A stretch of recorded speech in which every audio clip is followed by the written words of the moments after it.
Let's go into our FCA Player of the Game. We do that each and every week as part of the John Vance Motors on-field interviews. And with that, let's go downstairs to a happy Jeppy, Phil Nichols. Hey, guys, here with Jackson Waddell, the Player of the Game tonight. And I want to point out my neighbor until about 3 months ago, so I'm extra proud of him. Jackson, great ball game. Of course, you're the leader of this team. There's no doubt about that. And just talk about the emotion of starting out 0-2, not playing 4 quarters, you put 4 quarters of football together to the ball club. I mean, it's big. Like, everybody all week long, we've been telling we got to play 4 quarters of football. Like, the first 2 weeks, we came out slow in the first half. Second quarter, we showed you all we can do. Put the football scores on the board. And, I mean, if we put 4 quarters of football, we're a great team. And that was a big – and, Jackson, that was a big deal. You played poorly the first 2 ball games, but really came out, scored on your first 2 offensive drives and got things going. And I think that would give you guys a lot of confidence the rest of the game as it proved in a 48-0 win. Yeah, we're real physical up front in the run game.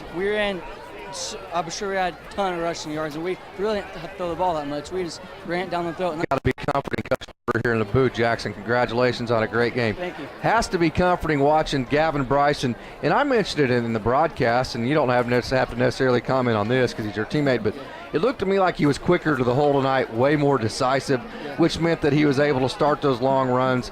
But it's got to be comforting for you to see the rushing. You pulled it down in the play action, the RPO game. Brody Hinkle and Gabe Gonzalez, I thought they played great and caught the ball for you. It made the RPOs so much easier with Gavin running the ball, because then their linebackers are jumping in the hole, and you get that hot route out of the middle every time with the tight end or the number 2 receiver. And talk about your receivers and the great routes that they ran, and again, what did they caught the ball for? Yeah, like they're so crisp on the routes, and whenever I'm scrambling, they're so good. They come back to the ball, they see me all around the field, and I mean, sometimes it's kind of hard to see them because I'm like 5'6", so I like scramble. So I mean, they do a great job for me. Yeah, and I got to say, Jackson, that obviously you absolutely, unequivocally, unquestionably the leader of this team, no doubt about it. Yeah. Now, you're not necessarily a vocal leader. You're not a kid that runs around and rah-rahs all the time.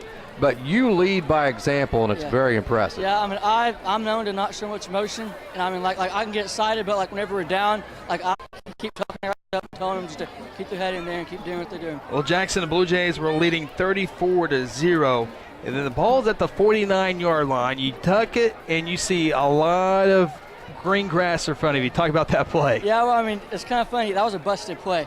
Gavin was supposed to come across, but I mean, they worked that play before, and so we just I think Dane was in there just leading around, and I look up, and the center and the guard is on the ground. Like, I don't know if they chopped or what they're doing, but I just saw that hole and just took off and took it for 6. Well, next time, Jackson, it was a well-drawn-up play for a 49-yard touchdown run.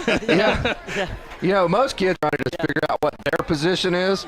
You listen to Jackson talk, and he's describing every single person down the line of what was supposed to happen, what did happen, why it happened. There's no real, I mean, you can see right there, Phil, why he's so good, right? Well, that's the bottom line. I'm sitting there laughing. First of all, he's a self-aware man. I don't know if he's really 5'6". I don't know if that's true, but he does a great job. My idea of why he's player of the game, and he could have had this award many times. He's earned it over the last 2 years.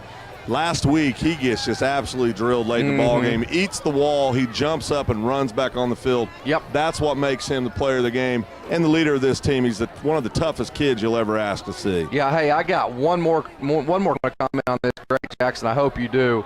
Whenever you do those mini rollouts, you've got to have guys and running backs, H-backs. That's what's called set the edge, meaning as you roll, you have running backs that block that outside linebacker, the defensive end, to give you time as you're rolling to stop your feet, make a throw.